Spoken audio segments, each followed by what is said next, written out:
Buhari leaves for Jordan, court orders Saraki, Dino and Bruce to honor police invitation. Saraki insists that Buhari is misinformed about debts payable to states, plus business, entertainment and sports stories. You're welcome to Read TV Top 10 News. I am Aisha Jibrin. Barely 24 hours after he returned from Senegal for the swearing-in ceremony of Senegalese President Muhammadu Buhari has departed Abuja for Jordan to participate at the World Economic Forum on the Middle East and North Africa. The president is expected to deliver an address at the opening of plenary alongside King Abdullah II bin Al Hussein and United Nations Secretary General Antonio Guterres, and join world economic leaders in an informal gathering at the King Hussein bin Talal Convention Center. The Federal High Court of Abuja has ordered Senate President Bukola Saraki, Senator Dino Melaye and Senator Benue Bruce to honor the police invitation of October 5, 2018 in connection with the protest staged by members of the PDP. The judge held that even though the applicants were not on trial, where there were allegations against them, they had an obligation to report to the police upon being invited.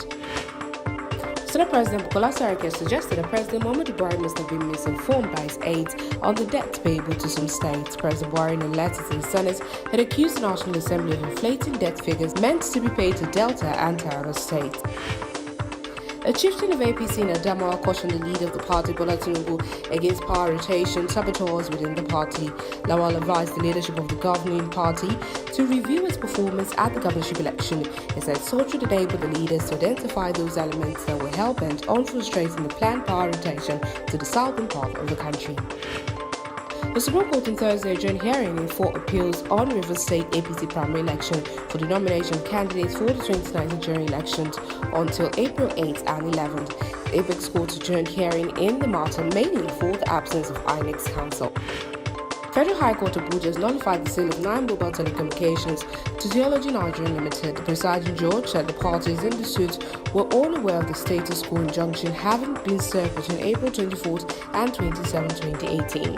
FD and Dearbeer Company had approached the court faulting the sale of the telecommunication company on the ground that it was excluded from the decision to sell the company.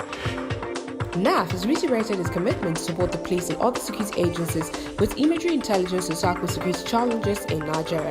NAF said the imagery intelligence would help address security challenges in the country, especially the issue of kidnapping and banditry along the Abuja-Kaduna Highway and Kaduna-Benin-Gwari axis. Vice President Yemi Osinbajo says the federal government has implemented no fewer than 140 reforms on ease of doing business in the past 3 years. Osinbajo said this at the second Presidential Enabling Business Environment Council Awards 2019, arguing that Nigeria has implemented more than 140 reforms to make doing business in Nigeria easier.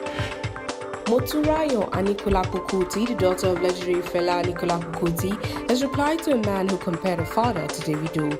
Efe Bogori, a web user, said Davido is better than Fela. This angered Moturayo, and she made her feelings known and called for the user to unfollow her. Former Super Eagles of Nigeria forward Peter Oderengi has announced his retirement from football at the age of 37.